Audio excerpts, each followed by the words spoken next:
Hello everyone, स्वागत है आपका मेरे YouTube channel maths with Harish Bisht में। फ्रेंड्स, आज मैं लेकर आया हूँ क्लास 10th का चैप्टर 4 क्वाड्रेटिक इक्वेशन में क्वेश्चन सॉल्व करेंगे आज हम। तो सबसे पहले मैंने रखा है विच आर क्वाड्रेटिक इक्वेशन, मतलब बच्चों इसमें ये बताना है कि कौन द्विघात समीकरण है। ठीक है बच्चों, तो सबसे पहले मैंने आपके सामने दो क्वेश्चन रखे हैं और इनको हम चेक करेंगे क्या ये क्वाड्रेटिक इक्वेशन है या नहीं है। तो बच्चों, क्वाड्रेटिक इक्वेशन होने के लिए आपको क्या जांच करनी है? देखिए, आपको नंबर एक तो ये देखना है कि जो क्वाड्रेटिक इक्वेशन है क्या वो क्वाड्रेटिक पॉलिनोमियल है। यदि वो क्वाड्रेटिक पॉलिनोमियल है तो आंसर होगा यस। ठीक है, तो इसको हम कैसे जांचें? तो इसको हम जांच इस तरह से करते हैं। यहाँ मैंने कोई इक्वेशन लिया है x² - 6x + 4 = 0। तो हमें ये देखना है कि इसमें जो हमारे पास चर आया है, चर यानी वेरिएबल आया है, उसकी पावर यानी उसकी घात देखनी है। ठीक है, तो हमारे पास है पावर्स यानी घातें, इनकी जांच करेंगे हम और देखते हैं घातें क्या हैं। तो घातें बच्चों, यहाँ पर घात है 2, यहाँ पर घात है 1, यहाँ घात है 0। तो हमारी घातें हैं 2, 1 तथा 0। तो देखा बच्चों आपने, यहाँ घात 2 है, यहाँ घात 1 है, यहाँ घात 0 है। तो यहाँ पर हमने देखा कि जो घातें हमारी हैं 2, 1 और 0, ये सभी पूर्णांक हैं। ठीक है, ये सभी पूर्णांक हैं यानी इंटीजर हैं। अथवा में आप इसको ऐसे लेंगे कि इसकी जो घात होती है वो एक होल नंबर होनी चाहिए। ठीक है, तो हमारे पास ये सभी घातें क्या हैं? होल नंबर हैं। सभी घातें पूर्ण संख्या हैं। All powers are whole number. All powers are whole number, सभी पावर क्या है? एक होल नंबर के फॉर्म में है। तो इसलिए आंसर क्या होगा? यस। ठीक है, हाँ द्विघात समीकरण है। द्विघात समीकरण है ये बच्चों। इसी तरह हम इसको भी कर सकते हैं। तो इसको मैं जांचता हूँ। देखिए, यहाँ पर मैंने लिया है x² - 2 + 2 √x - 3 = 0। इसकी जांच करते हैं क्या ये भी द्विघात समीकरण है। तो इसकी भी जांच हम इसी तरह करते हैं। तो हम निकालते हैं इसकी पावर्स क्या है। बट उससे पहले मैं आपको पावर निकालने से पहले मैं आपको ये बताना चाह रहा हूँ कि ये जो √x है इसको हमें पावर के फॉर्म में बदलना पड़ेगा। तो इसको घात में कैसे बदलते हैं? इसको इस तरह बदलेंगे, लिखेंगे x², ये सेम रहेगा, + 2x की पावर। देखो बच्चों, रूट का ये जो सिंबल है, अंडर रूट का साइन, इसको अगर पावर में बदलते हैं तो हो जाता है 1/2। तो x की पावर 1/2 - 3 = 0। मतलब इसको, इस √x को हमने इस फॉर्म में लिखा, x की पावर 1/2। ठीक है, अब हम इसको चेक कर सकते हैं। तो हमारे पास पावर्स यानी घातें हो गई। घातें, तो हमारे पास घातें क्या हैं? हमारे पास घातें हैं 2 और यहाँ घात है 1/2 और यहाँ घात है 0। तो बच्चों, इसमें से हमारे पास 2 और 0 ये दोनों तो पूर्ण संख्याएं हैं, लेकिन क्या 1/2 भी पूर्ण संख्या है? तो उत्तर है नहीं। ठीक है, 1/2 यानी 1/2 पूर्ण संख्या नहीं। ठीक है, 1/2 is not a whole number. चूंकि ये होल नंबर नहीं है इसलिए ये संख्या हमारी क्या नहीं है? द्विघात समीकरण नहीं है, क्योंकि ये द्विघात बहुपद नहीं है। ठीक है, अतः उत्तर क्या लिखेंगे? नो। ठीक है, नहीं, द्विघात बहुपद नहीं।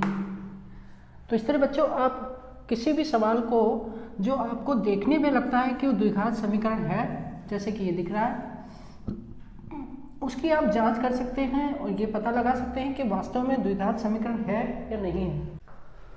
बच्चों मैं अब लेकर आया हूँ आपके लिए एक्सरसाइज 4.1 का फर्स्ट क्वेश्चन, जो कि एनसीईआरटी बुक का चैप्टर 4 का एक्सरसाइज 4.1 और उसका पहला क्वेश्चन। उसमें बच्चों आपसे पूछा गया है कि कौन क्वाड्रेटिक इक्वेशन है। तो मतलब आपको इन्हें सॉल्व करना है और इन्हें हल करके जांचना है कि क्या द्विघात समीकरण है या नहीं है। तो बच्चों इन्हें हम कैसे हल करेंगे, सीखते हैं इनको हल करना। तो पहला क्वेश्चन हमारे पास है x + 1 whole square is equal to 2 × x - 3। तो हम इसको हल करते हैं। तो यहाँ पर आप ये इस बात ध्यान रखिए कि जहाँ पर संभव है वहाँ पर आप सर्वसमीका यानी आइडेंटिटी का प्रयोग करके उसे हल कर सकते हैं। ठीक है, जैसे यहाँ पर हम आइडेंटिटी लगा सकते हैं बच्चों, ध्यान से देखिए x + 1 होल स्क्वायर। तो इस पर हम लगा सकते हैं x + y होल स्क्वायर की आइडेंटिटी, जिसे आप a + b होल स्क्वायर के रूप में भी जानते हैं। तो उसी फॉर्म में लगाएं। तो हमने आइडेंटिटी यूज किया यहाँ पर a + b whole square, a² b² 2ab।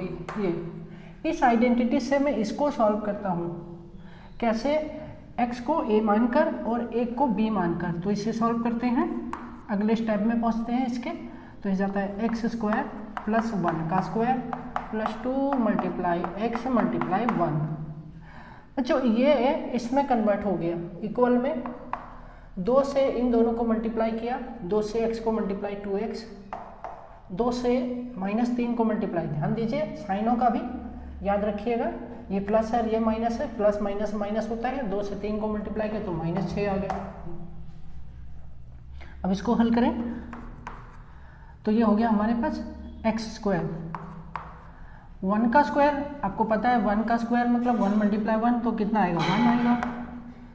Multiply किया, ये हो गया 2x और इक्वल में 2x और -6। फ्रेंड ये भी 2x से 2x कैंसिल हो जाता है। इसको मैं आपको ऐसे करके दिखाता हूँ। इस 2x को और -6 को दोनों को ट्रांसपोज करते हैं, इधर ले आते हैं। तो हमें क्या मिला, x² + 1 और इस -6 को इधर ले आए तो +6 + 2x और ये इधर आने पर हो गया -2x = 0। अब ये कैंसिल हो गया क्योंकि ये पॉजिटिव है नेगेटिव है, तो ये दोनों प्लस हो गए। Then we get x² + 7, 6 + 1 7 = 0। अब आप देखिए x² + 1 और +7 = 0 जो है एक क्वाड्रेटिक पॉलिनोमियल यानी क्वाड्रेटिक इक्वेशन है। ठीक है, कैसे पता, इसकी पावर 2 है, इसकी पावर 0 है, 2 और 0 दोनों होल नंबर है। तो इसका मतलब आंसर क्या लिखेंगे हम, यस। ठीक है, हाँ द्विघात समीकरण है। इसी प्रकार हम दूसरे सवाल को भी हल कर सकते हैं। तो इसको मैं लेके चलता हूँ, बाकी के आधे भाग में आपको समझाते हैं। तो ये हो गया फर्स्ट पार्ट।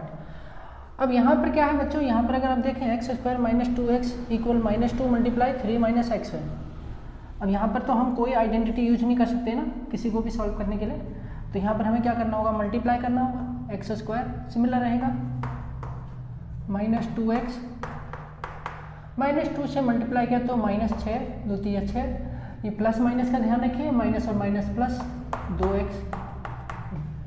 ठीक है, अब इन दोनों को ट्रांसपोज कीजिए, इधर ले आइए। तो ये हो गया x² - 2x, इसको इधर लाई तो -2x और इसको इधर लाई तो +6 = 0। तो हमें क्या मिला, x² - 2 - 4x और प्लस में 6 = 0। अब जांचिए और पता लगाइए। यहाँ पावर 2 है, यहाँ पावर 1 है, यहाँ पावर 0 है। तो घातें क्या है, घातें जो है पूर्ण संख्या है, और पूर्ण संख्या होती हैं तो घातें क्या होता है, वो द्विघात बहुपद होता है, जो द्विघात बहुपद होता है वो द्विघात समीकरण होता है।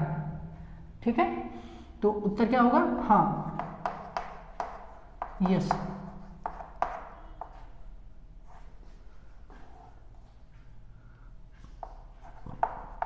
It is a quadratic polynomial,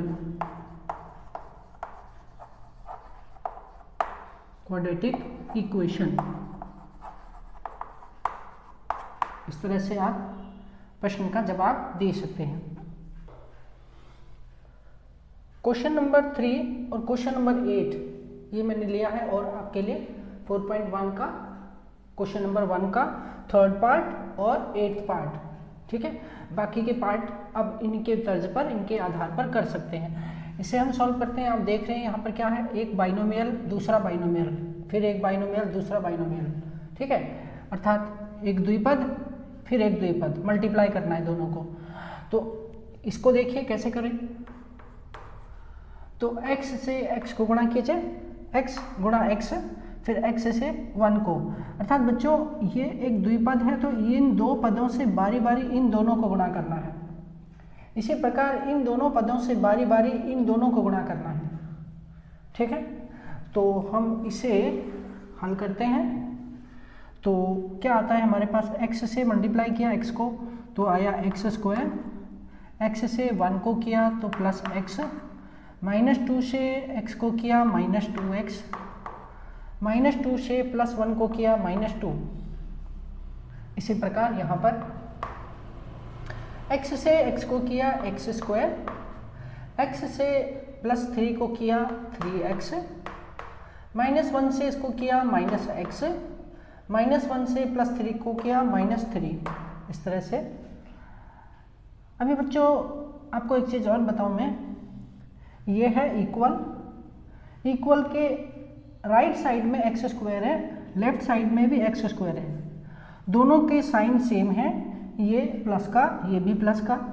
ठीक है, यदि ऐसा होता है दोनों के साइन सेम होते हैं, मतलब जैसे ऐसा भी हो सकता है कि माइनस हो और ये भी माइनस हो, तो बच्चों इस बात को ध्यान रखें कि अगर इक्वल के राइट साइड में और लेफ्ट साइड में सेम टर्म है, सेम साइन है, तो उनको आप डायरेक्टली काट सकते हो, x² कैंसिल।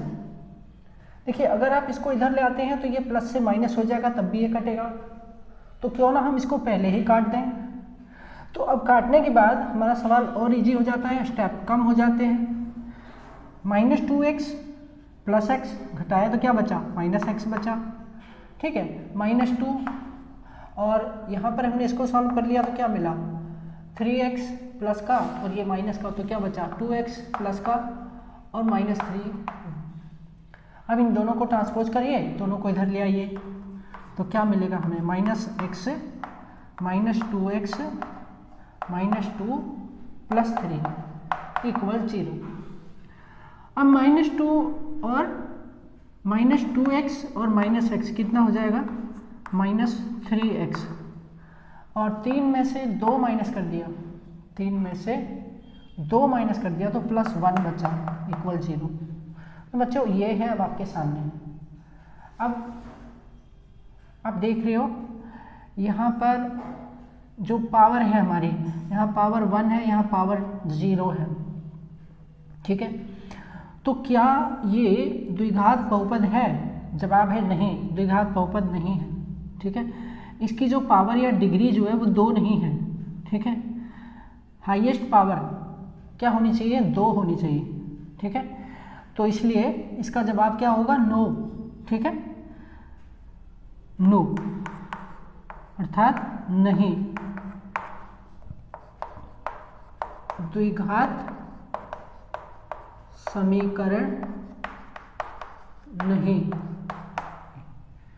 बच्चों समझ आया क्यों नहीं है द्विघात समीकरण, क्योंकि ये एक पदी है और रेखिक समीकरण है। ठीक है, रेखिक समीकरण, क्योंकि इसकी घात 1 है। अब इसी तरह हम इसको सॉल्व कर लेते हैं। तो यहाँ क्या मिलता है हमको, यहाँ पर हमें दिया है x³ और -4x² और -x + 1 इक्वल में। बच्चों यहाँ पर देखिए x - 2 होल क्यूब है, तो हमें यहाँ पर ए माइनस बी होल क्यूब का फॉर्मूला लगाना पड़ेगा, ठीक है। उस आइडेंटिटी से हम इसको सॉल्व करेंगे, ठीक है। उस आइडेंटिटी को मैं यहाँ लिखे दे रहा हूँ, A minus B whole cube, A cube minus B cube minus 3a square B plus 3ab square. इस आइडेंटिटी को आपने यूज करना है, ठीक है। अब हम x को a मानेंगे और 2 को b मानेंगे और इसमें वैल्यू रखेंगे और पाएंगे इसका हल। तो हो गया x क्यूब माइनस 2 का cube minus 3 multiply x square multiply 2 plus 3 multiply x multiply 2 का स्क्वायर। तो ये आइडेंटिटी मैंने यहाँ पर लगाई है, ध्यान से देखिए।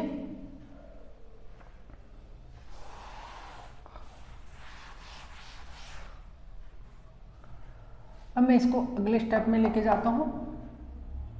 अभी बच्चों देखिए, पहले की तरह बताना चाहूँगा, एक्स क्यूब दोनों सेम टर्म है, इक्वल के अलग अलग साइड में है तो कैंसिल हो जाएगा, कैंसिल कर दीजिए, ठीक है। और कुछ भी कैंसिल होता है नहीं होता है, तो बाकी को हम लेके चलते हैं आगे। माइनस 4x स्क्वायर, ठीक है। और यहाँ पर हमारे पास है, अच्छा, minus 4x square minus x plus 1 equal में यहाँ पर हमारे पास है माइनस 2 का क्यूब, ठीक है। तो कितना आ जाएगा, तो आएगा माइनस 8 और यहाँ पर इसको किया 3 2 6 तो ये जाएगा माइनस 6x स्क्वायर, ठीक है। और इसको सॉल्व किया 2 2 4 2 का स्क्वायर, उसको 3 से मल्टीप्लाई किया, ठीक है। 4 3 12, दोबारा समझिए, 2 की घात 2 का मतलब हो गया 4 4 3 12x, ये हो गया। अब समान पदों को इधर ले आते हैं और इसको फाइनल आंसर निकालते हैं।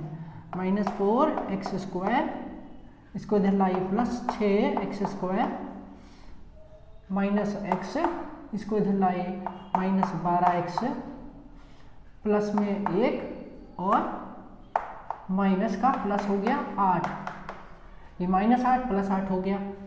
अब इसको सॉल्व करें तो क्या मिलेगा, 6 में से 4 चला गया तो 2 बचा, प्लस का 2x स्क्वायर 12 और 1 13 माइनस 13x 8 और 1 9 बराबर 0।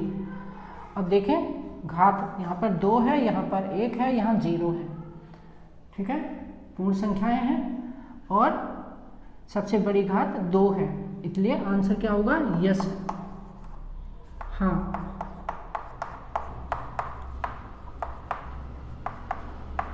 द्विघात समीकरण है।